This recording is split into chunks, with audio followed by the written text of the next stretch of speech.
by the time we get to this set of number facts, our students must have learned obviously addition and subtraction, but also multiplication and division. Division with remainders, I think, is the most difficult set of number facts that we will want our students to be able to handle. There's more advanced maths they'll do later on, but this is the hardest in the operations. So to be able to do this, so let's take a question like 25 divided by 6.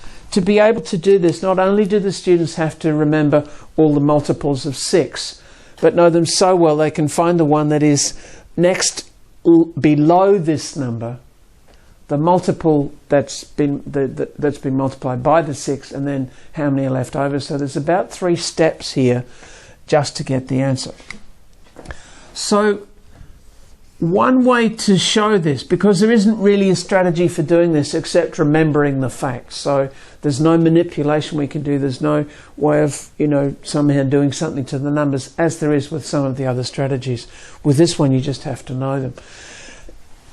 What the students will need to have firmly in their mind is the sequence of multiples of 6. So they don't actually need all the other parts to the multiplication table as such, but these numbers they need to have in their mind. So I'm writing these up here as a sort of memory jogger that you might use with students while they're getting used to this, but ultimately this has to be in their minds. And by the way, we can stop at 60 because we don't need to divide by anything other than single digits, so we don't need the 11 and 12 times.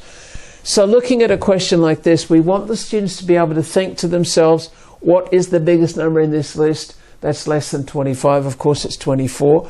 Then remember that that is 4 times 6. Then subtract that from 25, and there's 1 left. One way you could do this visually is to do something like this. Now, I'm just basically making this up, but this would be a way of visually representing this idea that we have 25 something, and we're sharing it among 6 groups or 6 people, and each one will receive the same amount. How many will they have?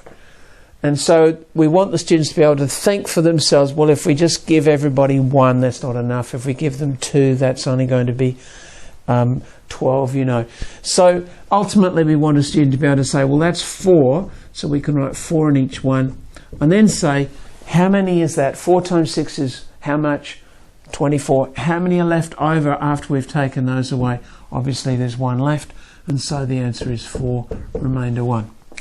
By the way, I don't mind how you write the remainder. That's the way I usually write it, just an R. Now, an application for this, which is really helpful or makes this set of strategies and facts helpful, of course, is to convert an improper fraction to a mixed number.